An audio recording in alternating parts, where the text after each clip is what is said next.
Hey friends, this is Around the Circle. This is scientist and a philosopher. I am with the Dr. Sammy Greenberg, and I'm Jeff Cook. I'm a philosopher in Colorado. She's in Ireland. How's it going, Sam? It's going pretty well. Jeff, how are you? I'm having a day, but I've looked forward to this conversation throughout all the other things that have been breaking. I'm just like, well, at least I get to talk to Sam today. That's super nice. Hope I can turn it around. Yes. We're going to explore knowledge today, and I'm going to let you take the wheel on this one to get us moving. Okay, maybe a fun way to introduce the people to what we're doing is that basically we started this because we just like talking to each other. It's very challenging and mutually beneficial, and True. we get really well-rounded perspectives on ideas. So we're kind of like, let's just do a series. And we had brainstormed some topics, and one of those is around knowledge. What is knowledge? Who deserves access to it? Scholarly knowledge versus other ways of knowing things. And then specifically something I was calling knowledge anarchy or knowledge access anarchy, which is the idea that knowledge should be maybe accessible to everyone and not elite. Such a communist. A bit, yes, in this realm. So we thought we'd talk about all of that, and then maybe its intersection with the Enneagram, and maybe what role does the Enneagram play in democratization of wisdom, access to knowledge? What role do we have as possibly Enneagram scholars ourselves in ensuring that folks have access to high quality knowledge about the Enneagram? All of those things. Yep, that's it. It's perfect. Sam, what constitutes high quality knowledge? There's something we're saying there. Yeah, I mean, we could take it even a step back from that and just say, what is knowledge, period? Come on. So I can speak more to what's high quality knowledge than I can to what is knowledge. I feel like you could speak more to what is knowledge. I'm going to trump your question with my question and start with what is knowledge, actually. Okay, so I'm shooting from the hip.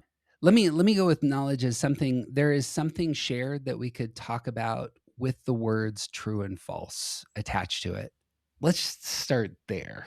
This is true. This is false.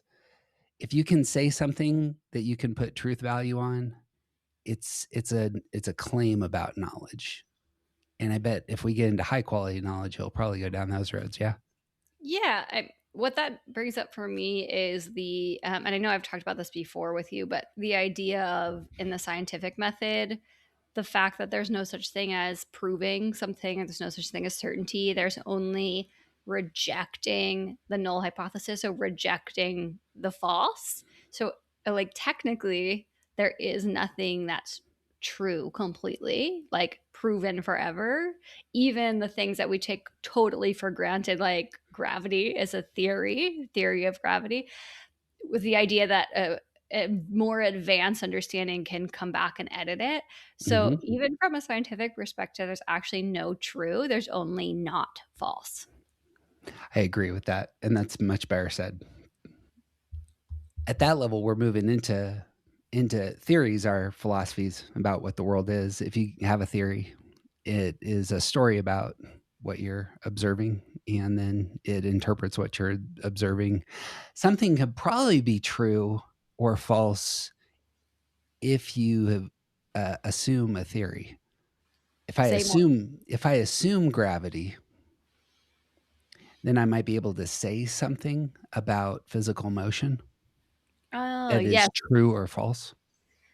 Maybe it's true or false within the assumptions. Yes. So it's true or false within the theory. Yes.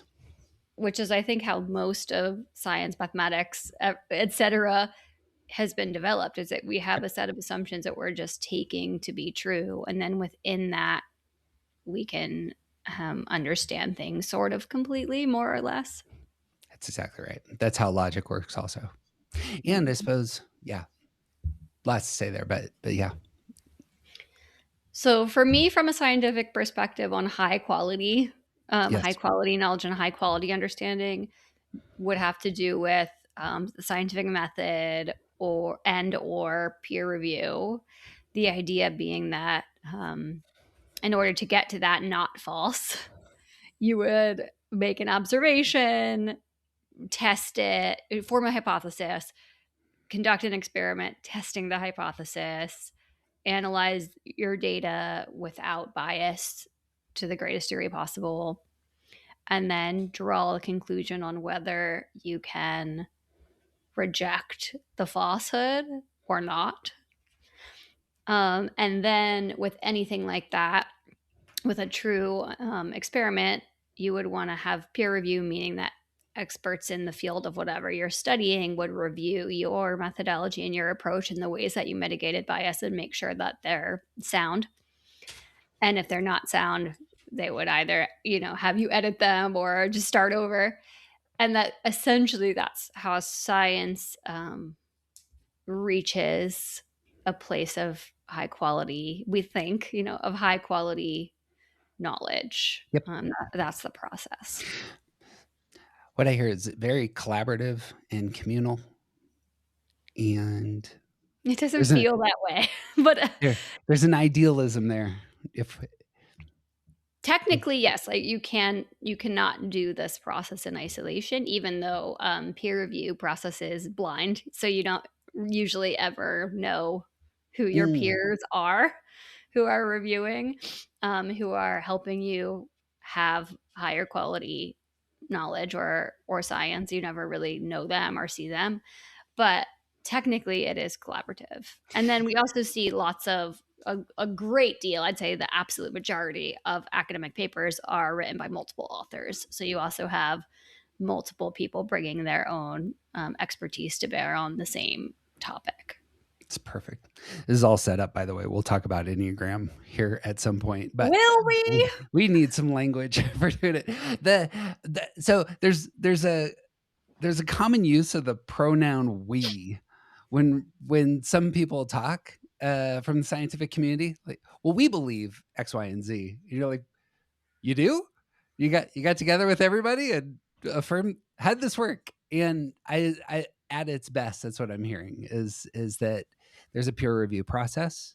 If you're There's a cynical way of thinking about this, that truth is what your peers let you get away with, or Ooh, I something can of write that that sort. down. Was that, I think that's Richard Rorty, who's a philosopher, but Mm. the it makes me laugh. There is something to be said about, yeah, that we're in this enterprise. I hear it idealistically. We're in this enterprise together. We're seeking understanding. This is our job. This is the benefit that we bring to humanity. At our best, we get together. We um, review each other's works and challenge one another to push further. Yeah. That seems like a great system on the face of it. But It has the holes, obviously. well, Um, Sam, what are the holes in the scientific enterprise? what an easy question to answer myself with just my brain. There are many. We've also talked about them, I think, in our previous couple of conversations. Oh, that's true.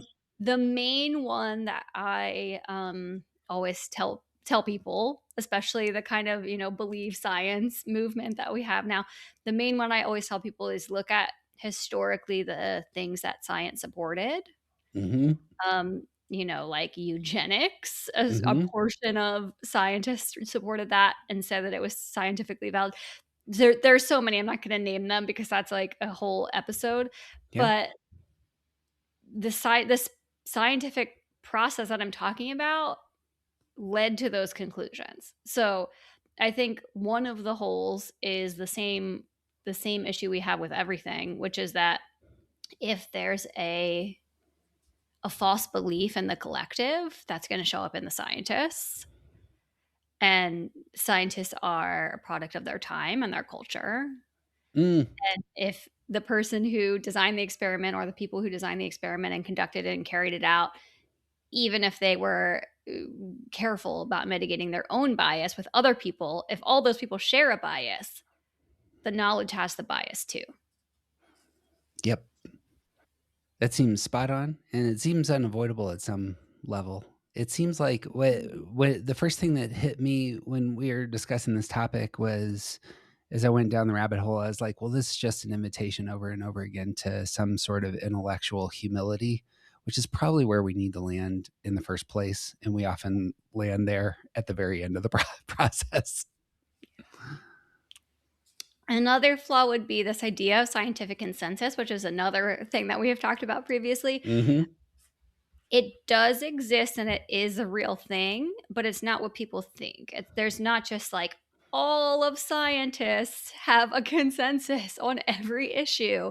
It would be more like within a field and within a subfield, a certain majority of people in that subfield, let's say 80 to 95%, with our best knowledge at the time, believe XYZ conclusion. That's not as strong as people think it is. Like, Yep. yes, you have your subject matter expertise people all relatively in agreement, except for there's always dissent. There's a good 5, 10, 15% of scientists in any field that have dissent on any issue. So I think scientific knowledge, like scientific consensus, is one of the things we have to point us towards high quality knowledge, but it's not as broad and Mm-hmm. as sweeping as people think, especially people who are kind of outside of science themselves. Yeah. Let me juxtapose that with the liberal arts. Liberal arts ends up being that realm that's much less physical in nature, and yet you're talking about real things. You're talking about the realm of beauty, of emotions, of literature, of philosophy, of history. Can be in this camp at some levels. There's what generally is the mindset going into those disciplines is we are having a conversation here, and here are things that have been framed really well, thought through at the highest levels. What do you think about them? And they're in conversation with other ideas that have been framed really well, thought through at the highest levels, and yet they both can't be true. And when you dive into that conversation, that's really where the energy is in the liberal arts. I do see this in part in the sciences. It feels like there are some fields where it feels like there's a pressure to get on board and to not have a conversation, to more or less say, no, this is what we know and we're moving forward. It's not just so theology works this way frequently, in terms of folks saying, no, this is who God is, and we're gonna that's a shut question, and we don't go there anymore. We move, there's other things that we can talk about openly, but How unfortunate for theology. How it unfortunate is for the development of that discipline. you, shocker, the worst thoughts about God actually are the ones that get solidified the quickest and seem to have the most barbed wire surrounding them on that front. But that's kind of way here is in terms of what is high quality knowledge. In my view, it would be framed in that kind of open way of, on the scientific front, here's our assumptions, here's work that's been done, and here are some of the present conclusions that people are arriving at, and framing it with that loose, open-handed, and yet informed posture seems to me high quality in nature. Do you have thoughts? I love what you said about laying out the assumptions, because I'd say that's one of the things that makes knowledge the most high quality is Mm-hmm. um, stating one's epistemological assumptions, one's philosophical position. Um, People don't usually know this, but every statistical model, every hard science statistical model includes philosophical and epistemological assumptions Mm-hmm. about the nature of how we understand things. And most papers and most studies don't say what those are. You can kind of figure them out. Like a lot of the by like hard sciences have particularly have materialist philosophical assumptions, but not all. But I think that what you're saying is the most high quality knowledge lays those assumptions out Yes. bare for people to understand that we are making conclusions within a model, within a set of assumptions that create a model, rather than making broad conclusions that apply to everything.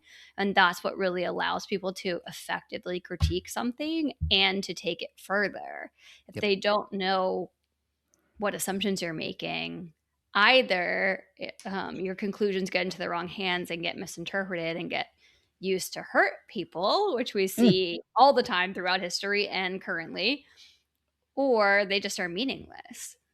Like either way, you need to lay out your assumptions. it's perfect. Even in a space like philosophy, which deals with things like value judgments, good and bad, right and wrong. Here's an example. There's a author who wrote a book on global poverty. Just starts it off by saying two things. It says, "Look, I come to this book saying one, death by starvation is bad, and two, if it's in our power to prevent something bad from happening, all things being equal, we ought to do it." Big ideas there, bad and oughtness. And yet most of us could probably hear that and say, okay, yeah, I'm jiving with where you're at. And then he writes his book, but outlining your assumptions and then pushing into, okay, well, given these assumptions, what can we know and what should we do about it? Real helpful. When it comes, okay, so high quality knowledge on these fronts, what can be then, what should we say then? So I think we're on the same page. What's the next step then for us? Who should have access to knowledge? So I'm really curious why this is on your mind. I've never thought I don't have access to high quality knowledge, but that may communicate my privilege, obviously. Yeah, a lot. I mean, a lot of people don't. Obviously, like the advent of the internet changed a lot. Yeah. But what I'm talking about, or what I have laid out as my perspective on high quality knowledge, has more to do with this scientific perspective. Hmm. And famously, scientific articles in peer reviewed journals are financially inaccessible to people, to most people. There, if you want to read one article and say an article is 20 pages on a topic, Yeah. now there's a good amount of open source stuff, but we'll talk about that in a minute. But generally, you'd have to pay $20 to $50 per paper. Hmm. And let's say you want to really, really scientifically understand in depth a particular topic, you might want to read hundreds of papers on it. Hmm. So obviously, your average person isn't going to pay $20 to $50 hundreds of times to access hundreds of articles on a topic. Now, I know that the average person on the street isn't like a knowledge obsessed, research headed type 5 like me, and like maybe they don't want to read hundreds of articles, but I believe they should be able to if they Right. want to. So, why this is on my mind is, well, this has it's been on my mind for many years. But as I'm publishing more things, for me, it's very important to have them be financially accessible, Hmm. basically, with the exception of if when I write a book, which I hope to. But I basically like to publish my work so that it's free for people. And I feel, as long as I have enough money to feed myself, I feel unethical about hoarding knowledge away from people and saying like that they have to pay for it. But it's a very it's a tricky gray area because I teach an in-depth workshop and I do charge money for that. I'm not just like, here, I'll do everything for free. I need to live. But so the kind of origin of this knowledge anarchy topic for me, or it could be called knowledge access anarchy, would be more accurate. This topic is, who should have access to knowledge? Who do we harm or benefit when we gatekeep knowledge through, for example, paywalled academic journals? Maybe we want to start with those two Mm. questions. Jeff, who should have access to knowledge? Well, I'm a big fan of the American library system. Is it American? In Colorado, we have a fantastic library system, and I'm a big fan of public university system.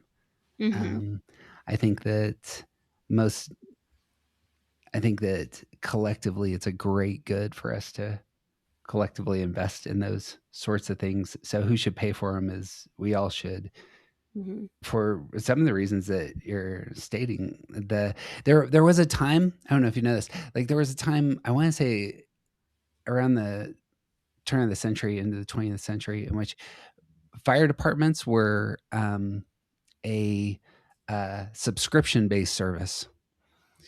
So if you wanted to have fire insurance on your house, it wasn't just in the rebuilding, it was in the putting out of the fire. It's like, and so Wow. so and we realized, we there it is. Uh an argument is made that, you know what, if Joe's house doesn't have fire insurance on it, it's that fire can spread to Sally's house right next door very fast. And so maybe we should just all fund the fire department for our city and just take care of all the fires. I And did this not would, know that.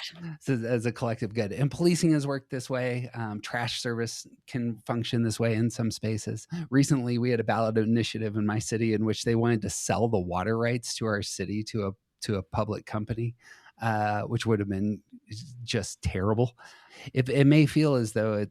I mean, for me, there are a handful of things that being part of a society requires us to communally pool our resources with the assumption and understanding that this will benefit us in the future, even though we may not, see it now. And I suppose my gut would be on, as you're talking, the sort of scientific knowledge and discovery that is produced by academics is one of those things.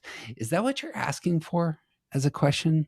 Because I can push back your way in terms of where I think you're like, well, here are some of the obstacles, but No, I'm just asking who should have access to knowledge. So I know that in history, there were, you would know more about this than me, but there were some philosophers who believed that only, the learned men of the day should sure. have access to most knowledge, and that the Hmm. kind of peasants, the everyday person, didn't need to have it. And in fact, it was dangerous in their hands. So it's Yeah. an epistemological assumption that we think everyone should have equal access to knowledge. That's sort of what I believe, but and what a lot of people believe, but that's not what everyone has always believed throughout history. Let me float this back to you, because there are some. I assume that we would share. There are some things that are knowledge that can be very, very, very destructive. There used to be a book going around in the '80s, was just rumored when I was in high school, called the Anarchist Cookbook. Have you heard of this? I have heard of it, yeah. It's a, so it's a, apparently a book was floating around where this is how you make explosives, I and remember. the rest. This is just a extreme counterexample, but is that the sort of knowledge that we want and accessible to everybody? Wow, that's so interesting. And we could talk. I'm really concerned right now about AI and the development of biological weapons. I assume that you could very easily figure out a way to weaponize diseases, and it could be done by Joe who knows how to use a computer and Yeah. has access to chemicals. I don't Yes. know what you do with that. No, this is a great question. I have no idea. Right. So here would be the hard line, is that apparently there is a line that we want to say, look, some knowledge should probably be kept behind closed doors. Maybe, but like if you say to me like should the anarchist cookbook be censored and like not, not allowed, Hmm. I would lean no on that. Hmm. Hmm. But that's really tricky, if like that getting into someone's hands creates something where people get hurt. It's it's a really hard one. Yeah. I have all sorts of, these are the things that they don't keep me up at night, but occasionally I'll go, hey, you know what? Somebody could know this and it would do a lot of damage.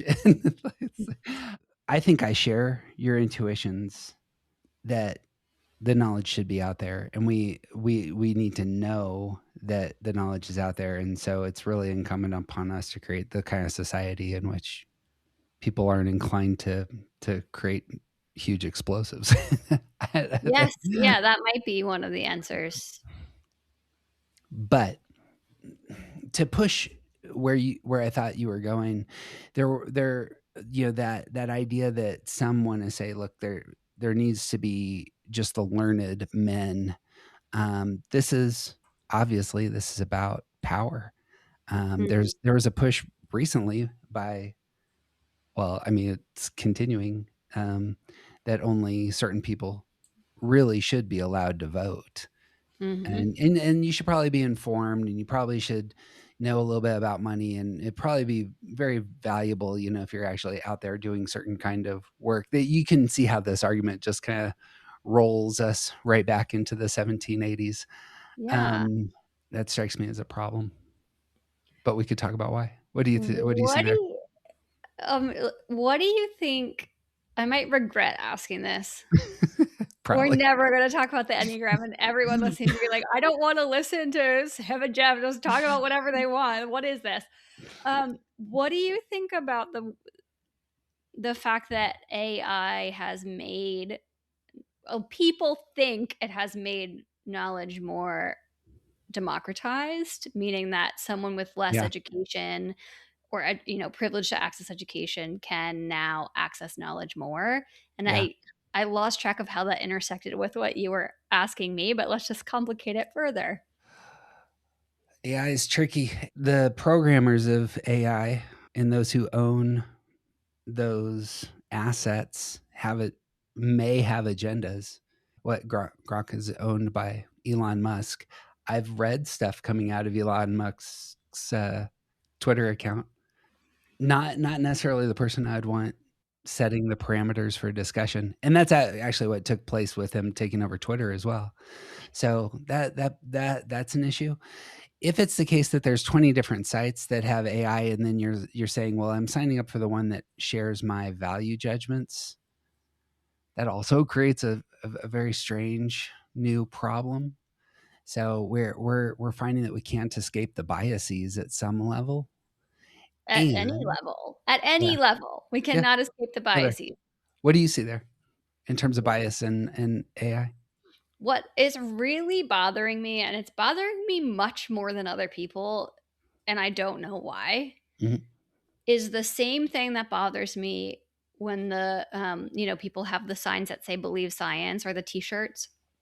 And I'm like, yes, I agree that science is important and that we should not just like listen to raving lunatics who are telling us things that are not backed up by science, obviously. But the error with the believe science idea is that science is one thing, that it's monolithic, that there's not the biases in the scientists themselves, like we were just talking about. Same thing with AI. People seem to think, like, oh, I just asked Chad and it told me. It told me as if the things it's telling me are knowledge. But Yeah, the people who wrote all of the things that the large language models trained on all had biases. Our whole society has biases. So what we're getting back out is reflecting the biases that the society already has, and then people are digesting it as truth, and it's reifying the bias more. And yeah, I feel so, so, so concerned about that. And no one I have talked to seems to be reflecting upon that. I love that. True concern right there. I mean, that's been a big part. Again, extreme example. One of the very first things that AI had difficulty with was purging anti-Semitism from its answers, because that's what it was reading on the internet, you know. Hmm. And so, like, it only can work with what the materials that are out there. And you're stating a second problem here. Yeah. All knowledge, all human knowledge basically has the same problem, which is Hmm. that biased people with assumptions are creating it. And then we're consuming it Hmm. as absolute truth and we're redigesting the biases. Yep. And I just feel that that's so.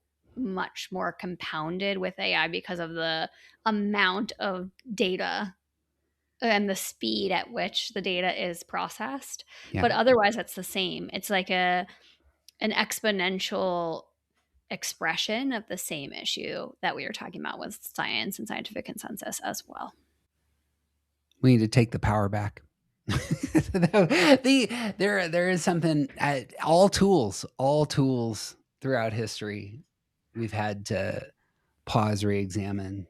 I don't know that there's very many scientific developments that have occurred in the history of the planet that haven't been weaponized and used for terrible things. So, and we just unleashed something that we've never seen anything like before.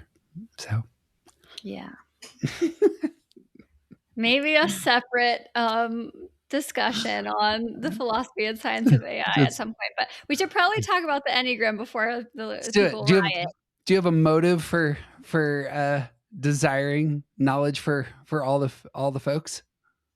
I don't know that I have a motive exactly. Like the word motive doesn't resonate exactly. It's more Huh? of an ethical position. Mhm. It's like I feel in my soul Yeah. that it's the right thing to do. If I create knowledge and just keep it behind a wall, what's the point of creating it? What is it Yeah. for? So I guess in that sense, the motive is transformation. Actually, yes, that would be the motive.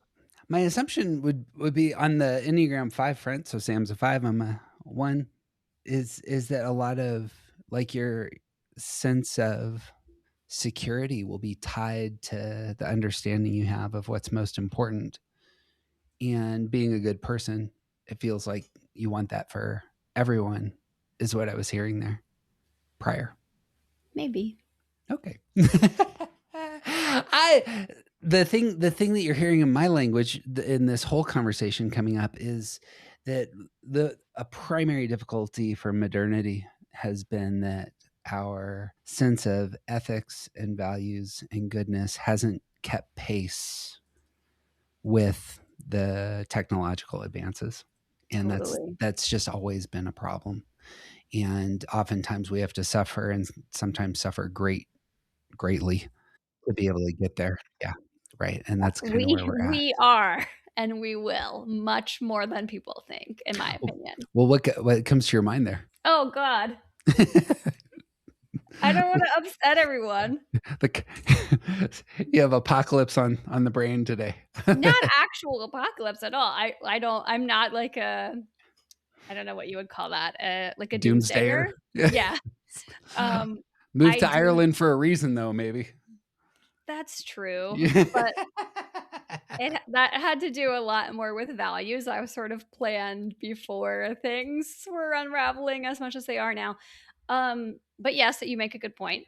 Thank I think just we're gonna suffer a good amount because of the everything from that began with the Industrial Revolution all the way through now through artificial intelligence, and once everything's done to the planet and to our consciousness, we're going to need to go through a transformation to figure out a balance with it. And I think that Yeah, transformation is going to contain a fair amount of suffering. And I think it already does and yeah, is starting to. So hopefully I'm not telling people things that they don't already know. no.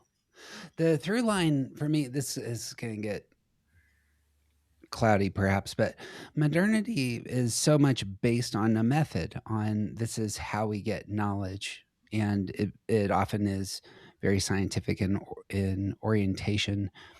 And what one of the primary critiques of modernity has been is something like it's very myopic in that it's male educated Western in its framing of truths, and there's so much more to the human experience than what is often kicked out by modern literature, modern discoveries, and the rest. One of the biggest developments, this is a random way to get there, but one of the biggest developments in New Testament studies of all things was simply saying Jesus isn't a European and moving to saying Jesus is a first century Jew, who is an oppressed person under under the reign of a global superpower. This kicked off an explosion in the field that I was working in terms of ethics and the overlap of religion. Um, Play that out across the board in terms of the perspectives that we see coming from non-Western, non-male, non-affluent, and the affluent are the ones who can often afford education, which moves back to our point. And what happens? You have just this kaleidoscopic vision of reality. Now, here's where Enneagram comes into play, and I would love to float this to you. What we experience now is a questioning of that modern system, and this is what postmodernity is. It's making things much more perspectival, much more subjective, much more individual, much more, let me frame who I am. I am of this race, from this culture, from this class, from, this educational background, etc. And then the truth claim comes out, and this is my opinion about the world. That's in essence what postmodernity says. Let's get around a table and hear everybody's opinions from all the various places that they come. And when you can hear everybody's viewpoints from the variety of different places, then what emerges is something like quote unquote truth. What do you hear there in terms of science? Because it feels like that can come across as a challenge to the physical sciences. Yeah, is the critique of postmodernity not that when there are infinite subjective truths and perspectives, and there's no longer any truth at all? Yes. And that's where we're living right now. What actually can also take place is the people who have always been on the fringes get together and create kind of a voting block, and all of a sudden have enormous power. Mm-hmm. And this is what we've seen in America over the last 10 years, is like the fringes all of a sudden are the ones who are actually driving the ship. And it's because they easily leverage, and they know that truth claims are their claims about truth aren't about truth. They're power plays. This is a big problem for postmodernity, is everything that's stated is really just trying to assert one's will into the spaces. So the idea of what do you call it, information warfare, is essentially this. Information warfare isn't about knowledge, it's not about understanding, and it's certainly not about goodness. It is about flooding the zone with shit and confusing the populace in a certain way such that your will is enacted. This is a huge problem for postmodernity. Once you get rid of truth, once you get rid of experts, once you get rid of scholarly consensus and the rest, you open up this door for whoever's loudest. And this is what we've experienced. So the question then becomes, how do you move through this terrible situation that we're in? What's next? What's postmodernity look like? Yeah. And there's some fun answers. But to swing back, knowledge accessibility, I assume you feel like knowledge really has power for good in for an individual and for a community. More Yes. knowledge means better people and a better society. I would say I hold some version of that belief, rightly or wrongly. This is where things are so cloudy in my own mind. I really liked having some authorities in the knowledge sphere. It's nice to have journalists who have certain ethical standards that are required to present only certain facts. And of course, the same problem that you were pitching in terms of I need to pay $50 for a paper ends up being the challenge for media companies, because they're like, we could make an extra $5 billion if we just make it all opinion and not have to do fact-based journalism. And that becomes a problem. Oh, yeah. It's like, where are you finding the facts now? And where are you finding the knowledge? Knowledge is expensive. Facts are expensive. Who's paying for all this? Anyway, I'm spinning out now. I can feel it, and I'm trying to land on a question for you, and No, I'm you're sorry that so I'm not. right though about, knowledge is expensive and facts are expensive, and discernment takes time, and time is money, like under Yep, capitalism. yep, All of that is really relevant right now. And I actually don't understand very well the academic publishing process enough to tell you where the money is going. It's going to sure. the publishers. It's not going to the authors. Authors almost never make any money, for writers of Truth. anything. This is Basically, true, never make friends. make any money. I'm a writer at heart. Like, I'm a writer before anything, and like you just don't make money from writing. So it's like, where's the money going? Yep. That's a question that's worth asking, I think. Well, it's my experience, and so I sold 2 books to HarperCollins, and then I've published 2 books now through Amazon, just Like self-published. self-published. Mhm. Benefits on both sides, s but HarperCollins is itself a for-profit entity, so this is not Oxford Press, as it were. So there some of the academic publishers are just coming out of the universities, and again, it's part of their duty. It's part of their charter, to put out really great literature. And I assume that they're just trying to pay their bills because, quote unquote, they're not for profit. Yeah. HarperCollins is for profit, and this is why, like, I was part of a movement in the late '90s, early 2000s that was trying to re-envision Jesus in the lights that I was talking about earlier, Mhm. and we got slaughtered. Like Mhm. all the people who are kind of part of my world who were about my age, trying to publish, trying to influence, specifically American Christianity with that kind of literature, got gobbled up because of the pressure, the financial pressure on the publishing houses that were carrying our books at the time, and just all of us got laid off one day. The that that's what happens when you make everything for profit. We're watching this with CBS right now in terms of Yeah. who they're firing and why. Same story. When you make it all for profit, then whoever Whoever controls the controls it. money controls you. Yeah, and that's how that works. So, what do you think? Well, go ahead. Sorry. How might this topic intersect with no one's ever gonna listen to us again. So, How might this topic intersect with Enneagram knowledge? So, like, my thought was, like, let's have a conversation about high quality versus social media kind of yeah. pop culture-y Enneagram content, Mm-hmm. and now AI kind of sloppy content. So what is high quality Enneagram content? How do we discern that? And then, well, maybe let's just start there. I would love for you to answer that question. Um, Partially because I'm talking too much, and partially because I think you'll have a much better perspective. Okay. It's a really hard one to answer because, at least from my perspective, there is so much less of the scientific consensus or the scientific perspective Yeah. on the Enneagram, although there is some. We've talked about that before. Um, there are papers. I've read the papers. They're okay. Some of them are good. Some of them aren't good. And science has a little bit to say about the Enneagram, but not that much. And Hmm. that's my angle and my perspective. Without that as a large guiding star, what are we left with? Like, for me, there's a lot of Enneagram books. I've read a lot of them.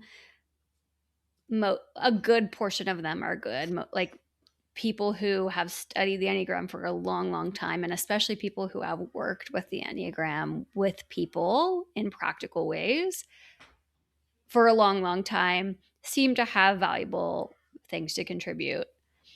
And then you can go back to the kind of the founders of the modern Enneagram theory. So, Ichazo and Naranjo, they have very valuable things to say about the Enneagram because they essentially created it in its modern form. So that's on one side of the spectrum, all of those things. So some of the science, some the theoretical founders, I'd say the theorists, and then the the clinicians basically, or the practical, the people who are implementing it for many years and have gathered knowledge over many years. I'd say that's pretty high quality, all of that. And then on the other side of the spectrum, we have, you know, whatever, Brittany on TikTok Sure. who read a few things. Actually, Gen Z doesn't seem to care very much about the Enneagram, so TikTok was not the right reference, but whatever. Um, who read a few things and Yeah. really decided that this one thing describes this one thing really well, and then states it really loudly with cute fonts and colors and confidently. And you're talking about, whoever shouts the loudest in a Yeah. different context there. I would say that's the Ooh. the not good, the less high quality. What do you got? Well, I like whoever shouts the loudest gets translated in Instagram to who has the prettiest pictures or Yes. whatever. I think that's fantastic. I hadn't thought about it that way. Whoever has the best fonts and colors Yes. and the cutest, most on trend reels, I guess. Um, but what I've encountered with Yeah. my people who are new to the Enneagram who come to my work, which is fewer people because I tend to not work with as much of the introductory content, but the newer people, they're actually quite confused about Mhm. some of the foundational things that anyone who has studied the Enneagram for any length of time are very clear about, Yeah. because the internet is just flooded with kind of misinformation at this point. And I wonder what you think should be done about that. It's the Wild West in Enneagram world has been my claim for a while. Language hasn't solidified. In fact, it gets a little bit more complicated all the time. Um, Dr. Siegel's book is fantastic, and it's adds a whole bunch of mess to language in terms of where it's also the case. So much of my experience of Enneagram, I'd be curious if you share this, has been intuitive in nature. Like it's not that I'm reading science journals on it for the most part, and just until recently. It's more you're talking about my type. Does this resonate with me? And I found it did. And I really got into it because I was like, oh, this is really powerful. I don't know what this is, but I'll go down and I might even start an Instagram page. That's in essence, or a podcast, even worse. The what I did but it was intuitively true. And only now, like I've never even read some of the founding folks on Enneagram because that just hasn't been how I've come to the material. So I'm part of the problem on that front.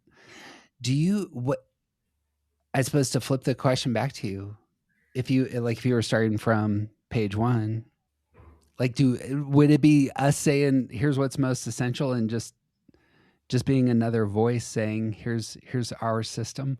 Because that's pretty much what's out there. It's 28 different people who have here's my system. Yeah. You're right. Well, here's the problem. In terms of high quality knowledge, especially with the Wild West nature of Enneagram, is that what we're left with right now, because it's not part of the university and how the university does things, is everybody's selling their package. They're selling their way of coming to the material.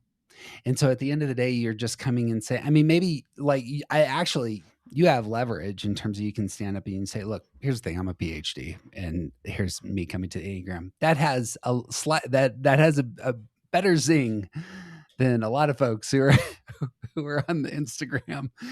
But it's still, everybody's just selling their package right now until it becomes adopted by the university or something else. Isn't that what high quality? A couple of different things. One, to your point you just made about, like, maybe I can say something with authority because I have a PhD and studied the Enneagram in my doctoral research. Like, one of the tricky things with that is the more knowledge you have, the more you realize how fallible knowledge is. Mhm, mhm. So when I put out claims, I'm usually saying, like, this isn't generalizable to everyone, or like you need to consider these things, or here's it. here are the assumptions. And because of that, people people um are not going to believe it as much. They're not going to take it in as much. But like we have our it's oh my god, it's exactly what's happening politically around the world, which is It is. the people who are saying with the most confidence, this is the truth, using imperative statements and not qualifying anything, are the most believed. And the people who are saying, well, you might like to consider this, and here are all the reasons, and there's these complicating factors, are the people who aren't listened to anymore. So I don't know how much it matters that I have qualifications when, like, the cute, I don't know how to make cute fonts, and other people do. The, pro- the problem is that the sensible, informed don't have as loud of a microphone. That Yeah, that is the problem across the board. I think you're that's right. one thing I wanted to say. A second thing I want to say, and I have a hard time talking about this because I feel like it's bad for my brand, but for me, that intuitive sense of what good Enneagram content is. Now, I'm not just some person off the street that's just like, here's my intuitive sense. This is after almost 20 years of in depth study of the Enneagram. Yeah. But my intuitive sense of what high quality content is and what it isn't is quite an important guiding principle for me, because there are Mhm. some Instagram accounts, et cetera, that are actually brilliant. I mean, that are really, really on point. And there's many that are not as good. And I do just trust my gut on a lot of it, which isn't something that's easy to translate to someone who's asking. Yeah.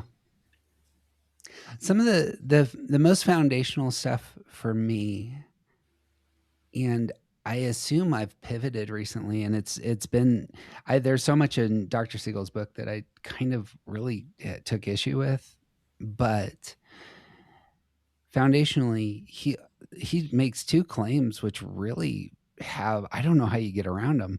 First being your nervous system is wired for three pretty strongly verified tasks: gaining agency, gaining connection, bonding, and gaining certainty. And when you don't achieve those ends, you feel your emotional system kicks in it, and you feel anger, relational disconnection, or fear.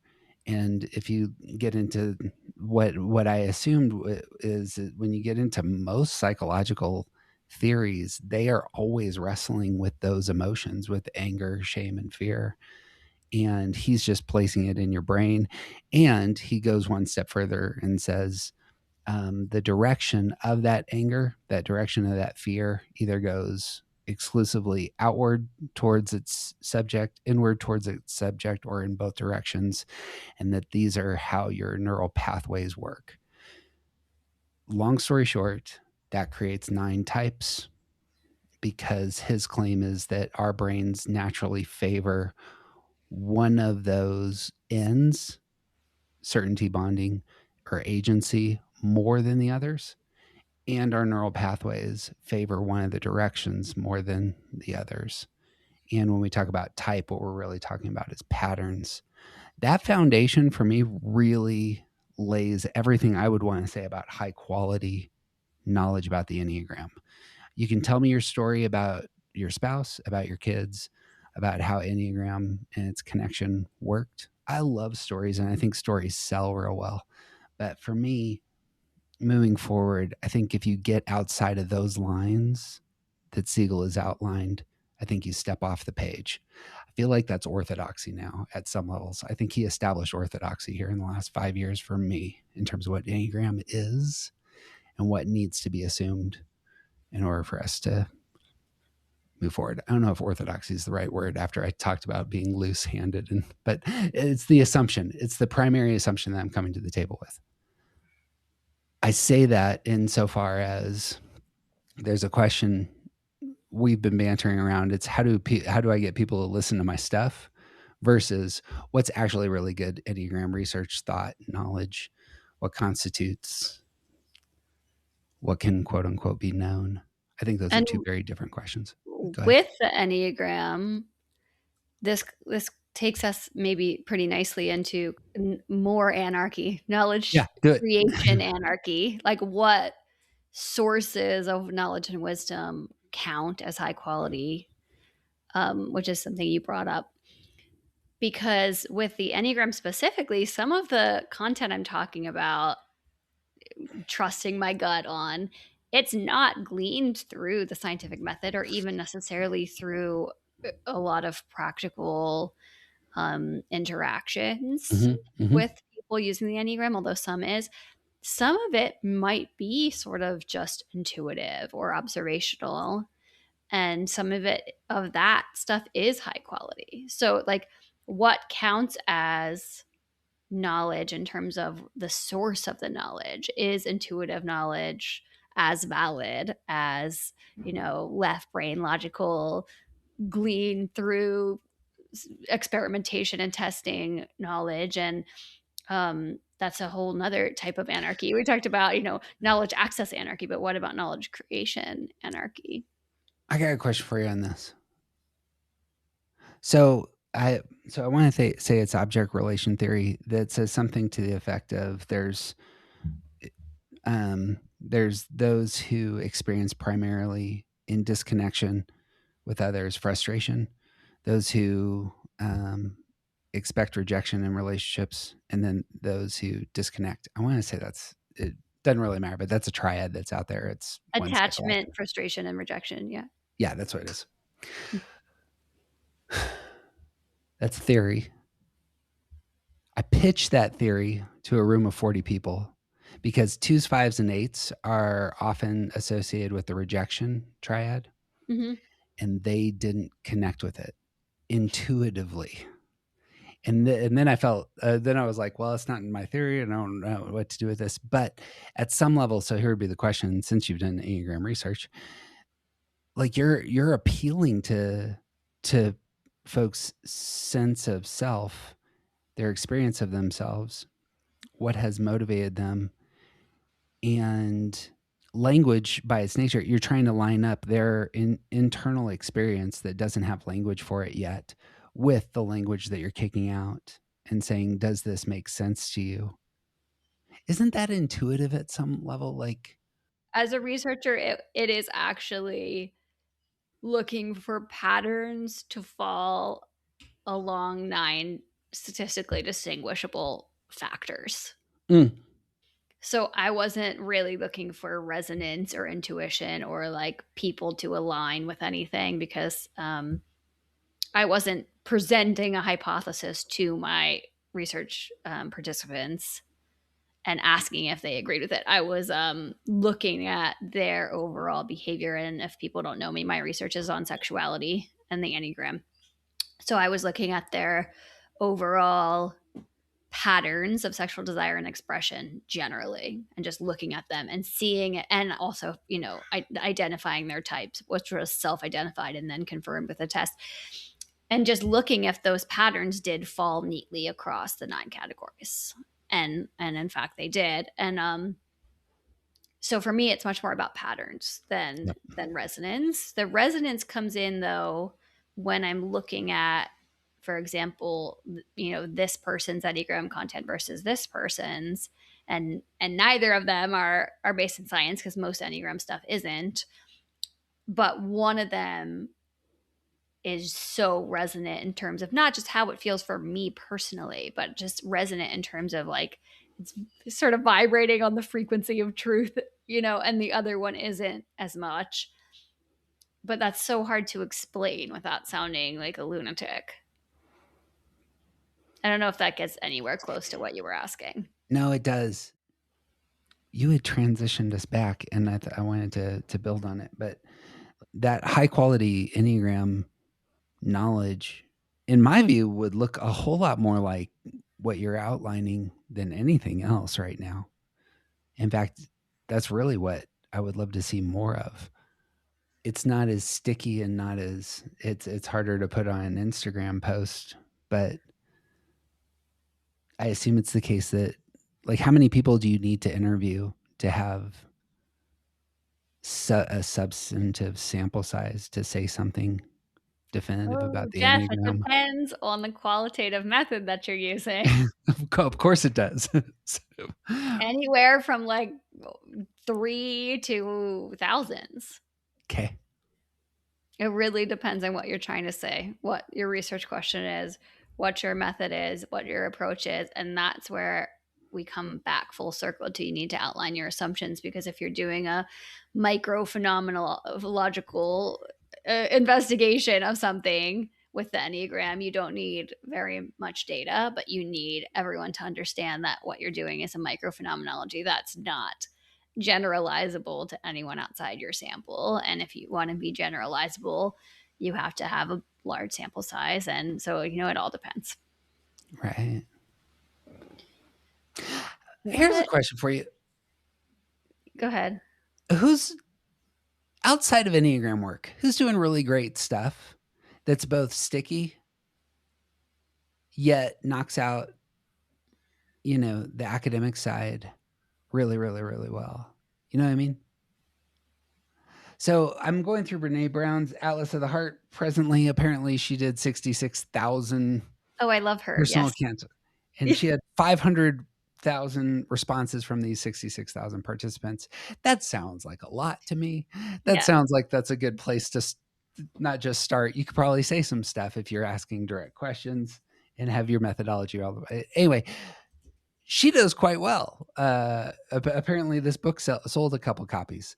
That seems Yeah. like an overlap of somebody who's doing great research and making things quite accessible.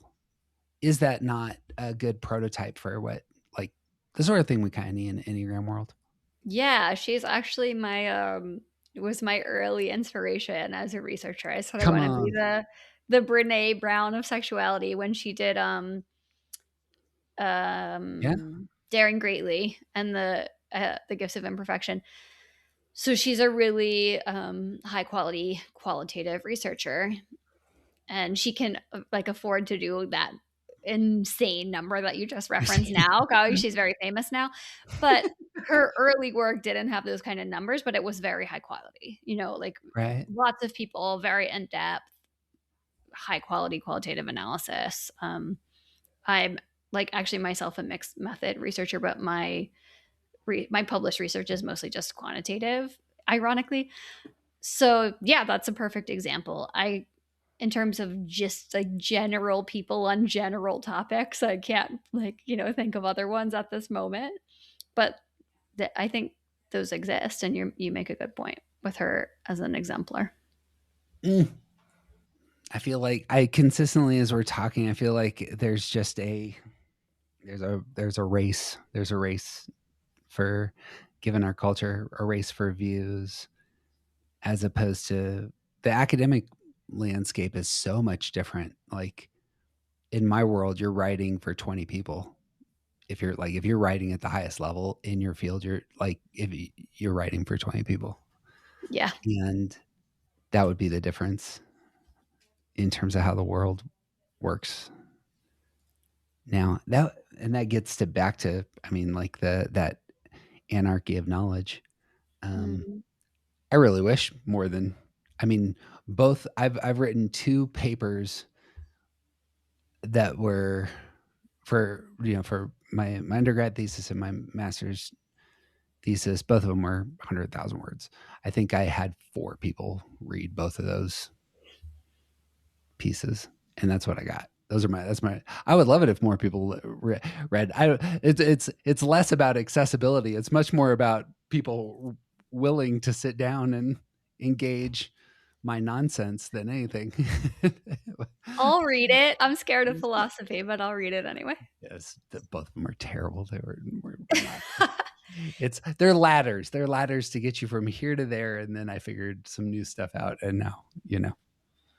Are you still proud of your PhD thesis? Like, do you go back and Yeah. good for you? I thought you would be, by the way. But I only finished a few years ago. So ask me in 10 years and I may not be. It's fair. It's fair. I imagine so just to bring fives and ones back into play, and what I see as the undercurrent of your questions in our conversation, it's that as a 5, putting forth good information about this topic that you really, really, really love is a primary value. Yeah. Mhm. Yeah. And I assume it's because you think that knowledge not only I'm trying to wrap this up with fiveness, it's not just the security piece, but so much of the well, you can speak to it. Like what why this topic? Why is this the thing that's on your heart? Because it's on my heart as well, but I bet you it's for a different reason. The knowledge anarchy topic. Yeah, and it's overlap with Enneagram world. You're looking at all there's I mean there had to be 25 books published on Enneagram last year. Countless Instagram profiles that are talking about the topic. Mhm. There's a bunch of really bad podcasts out there. The why is this on your mind? I think it's just so important to me that even if people choose not to use it, that they could Mm, still go on a search for truth and have all the resources available. yeah. Right now, I'm on a little bit of a rampage about not trusting AI overviews because they like this is a whole again we should do a separate episode, but the way that they pull from primary sources is just not it's ineffective. Like it's they basically don't pull from Mm, primary sources. They pull from, people's interpretation of information broadly. So I'm on kind of a rampage with people to reteach people how to find primary sources and then make their own conclusions based on that. And if people can't even access those, they can't do that. If I guess so, it's important to me that people can access those, and then if they choose ignorance. That's their prerogative. But if they want to do that and they can't, like I don't think that's a fair world. yeah. I think that does push it pushes into that spot of where's the good information that is at least accessible. Like in my field, so much of the literature is available, but it's inaccessible because you have to have a crazy amount of background knowledge to understand what's going on.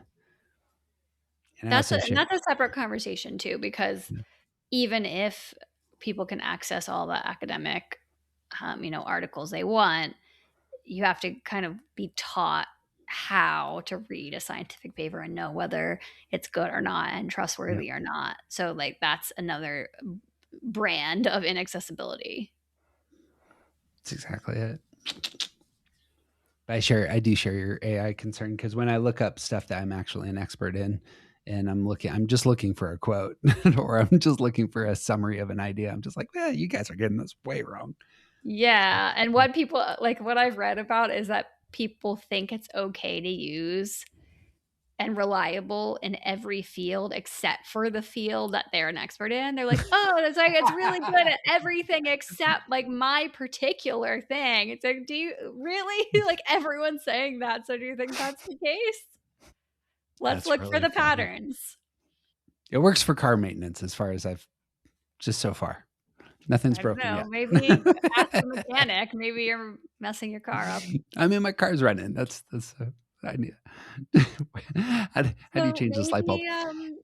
maybe a good way to wrap this up Yes. is what role does the Enneagram play in democratizing wisdom and self-knowledge and knowledge generally? Does it play a role? Is it serving this high value that we're talking about of making a certain type of knowledge accessible? Because a lot of people have accessed growth and self knowledge and personal transformation via the Enneagram who did not find it in other ways or who Mm. found other ways such as traditional spiritual paths inaccessible. So what would you say the Enneagram's role is in terms of knowledge anarchy or knowledge accessibility? I'm not sure the Enneagram affirms or disconfirms or like gives you moral guidance here. It is the case that I suppose I share your desire for there to be really great knowledge out there accessible to all. It costs a lot of money to produce that, and that may end up just being the sticky point for us right now. Do you see the lines? Maybe there's no lines. Maybe I'm Yeah, trying to make it, more poetic than it is. I yeah, was just well, actually a separate question that I think maybe is has clearer lines is I was wondering what our obligation maybe yeah, is, and by our I mean like you and me, but also yeah. anyone who has spent a lot of time with the Enneagram and feels like they have something to offer with it. What is our obligation as maybe Enneagram scholars or Enneagram learned people to steward good information about the Enneagram to others, especially if someone comes to us specifically asks us, which does happen to me, where to start, what can I trust and what can't I trust? What I've heard from you and what I hear coming out of my mouth are very different. What I've heard from you has been real praiseworthy on the front of you've seen the Enneagram do great good in the lives of people that you work with. That's verified, that you can look at healed romantic relationships and how much value the tool has brought. Nearly all of my leverage comes from personal anecdotes, really from like this is what I did in my family. I started podcasting on it. I assume it's being beneficial because people don't tell me, but I do see the numbers of people who download my material. And so I'm in this kind of very strange space of zero feedback, and yet somebody's listening. I think a lot of people are listening. I'm surprised to hear you say this because you're like, Nobody talks to me. why? What? Nobody talks to me. I don't get it. Oh, I'm so intimidating, Sam. I'm very surprised to hear this. Well, Uh, are but you saying like you have a lot of listeners and you have, only anecdotal evidence for the Enneagram's usefulness, but you must have a lot of resonance with people because people are listening. I think that's it. And I assume it's the case. Part of this is my own, like here, one that I am. It's my own fault because I'm not asking good questions like you are. I bet about like how is this transforming your life and habits and marriage and all the things. I'm just like, here's the theory that I really like. It's shiny and beautiful and it's postable. Well, you are a philosopher. That's it. Uh, but to get to the answer, I think it's somewhere in that, like the motive for you and I imagine is real similar on these fronts, that we encountered something that had a lot of power. And as the more that we've invested in it, the more that we've said, I really believe in this. I like believe in it in the sense that I think this improves my life and the lives of people around me. And really, what am I doing with my life? That's at least where I kind of land. What would you say to the? Yeah, the same. I mean, this is a really dumb phrase, but they say research is me search because Yes. Yes. researchers, at least the ones who are passionate and love what they do, are almost always researching topics that have personal bearing on their lives. Mhm. And that is the case for myself. So I started to be motivated in the direction that I went in just because of the very same thing that you're talking about, because the Enneagram shed so much light on my isolated, as a young five, my extremely isolated journey, and why I was isolated and why I was doing the things I was doing. And it was so, so utterly beneficial in helping me understand other people in the world. So it's just, really aligned in terms of where I started and where you started. Yeah, yeah. The thing to land the plane, I love the hell out of talking with you. Of all things, I look for these kind of conversations in all sorts of spheres and just never have them with folks. So I feel like when I get a chance to talk to you, I'm talking way too much because I don't have conversation partners like you in my life. So just That's as really cool. when I overstate and spin out, and I haven't thought through this, it's because I haven't talked about this with anyone. It's mutual. Actually, you should leave that in. That's really sweet. Perfect. I will leave that in. Hey, Jeff, leave that in. It's mutual, and that's why I like talking to you, and I keep coming back to talk to you some more. I just hope that that people actually want to hear it.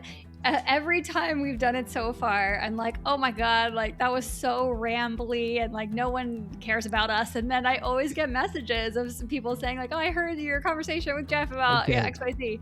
So I think, if you're listening and you think we're ridiculous, please tell us so that we stop talking and we'll just talk privately. But if you like it, I guess tell us that too. It's a good place to sign off. It was the case that our first conversation was, I want to say it was our most downloaded episode last year, aside from what we did with Shui, which blew up in a weird way. But like our normal interviews, it was very successful. Our first interview with you on your work. So, and I think that was the case with the last episode as well. So blah, blah, blah. Metrics. See, again, since nobody is sending me these messages. I'm so surprised. All right. Well, next time we'll pick this up. We'll be back probably, unless we get messages saying for us to stop talking, and then we will not be back. Excellent. All right. Thanks for having me.